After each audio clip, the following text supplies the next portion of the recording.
अब गोवा रहते हो क्या? अभी हाँ जाएंगे होती है। मान लो बैग उठा लो। जाएंगे उसके बाद मेरे से क्या ठीक पक्का पक्का पक्का पक्का नहीं मोबाइल पीछे तो रख लो, इन दोनों तीनों दिख जाए यार। नहीं, अभी मेरा थर्ड ईयर चल रहा है। मैं अभी एक पॉडकास्ट एज ए जूनियर हमारे सेक्रेटरी से बात करेंगे क्या करना है, किस तरह से देना होता है, क्योंकि हम प्रेस को तो संबोधित करना बाकी चीजें तो जैसे अभी तो हम जो सेमिनार करो, अब भाई साहब सेमिनार करो उसमें देखेंगे।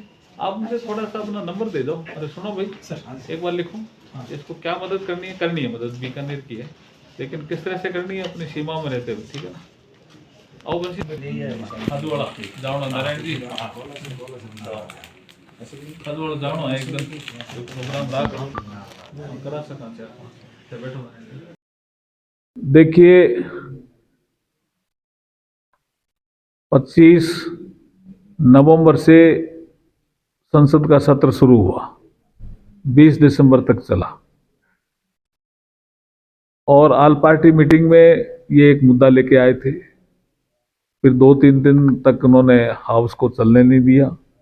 फिर जब बीएससी की मीटिंग हुई और उन्होंने कहा अगर आप संविधान पे चर्चा करा लेते हैं तो हम संसद के सत्र को चलने देंगे।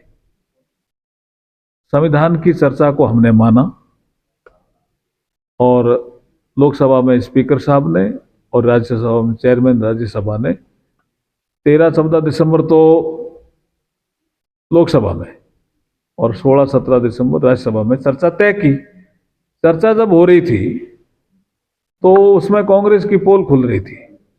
बीजेपी के लोग बोल रहे थे ऐसा नहीं है, बीजेपी के लोग बोल रहे ऐसा नहीं है, तो दूसरे दलों के जो लोग बोल रहे थे वो भी ये कह रहे थे, ये भाव आ रहे थे कि सबसे ज्यादा अपमान बाबा साहब का कांग्रेस ने किया,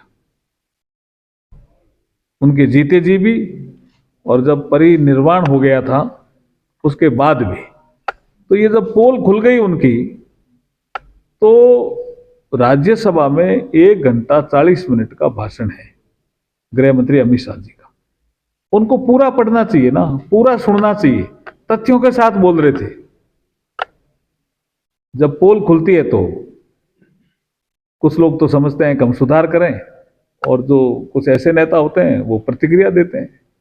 तो रिएक्शन में उन्होंने ये सारी चीजें की है जो उचित नहीं है। उन्होंने ही तो चर्चा मांगी थी और वो तो लोकसभा में चर्चा का जवाब प्रधानमंत्री जी ने दिया और राज्यसभा में चर्चा का फाइनल रिप्लाई अमित शाह जी ने दिया।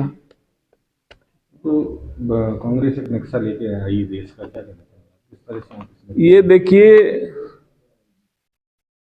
कांग्रेस को ये जवाब देना चाहिए कि बेलगावी में जहां कांग्रेस का अधिवेशन हो रहा है, पूरे क्षेत्र में सोनिया गांधी, राहुल गांधी, प्रियंका गांधी के फोटो हैं, उसमें भारत का नक्शा है।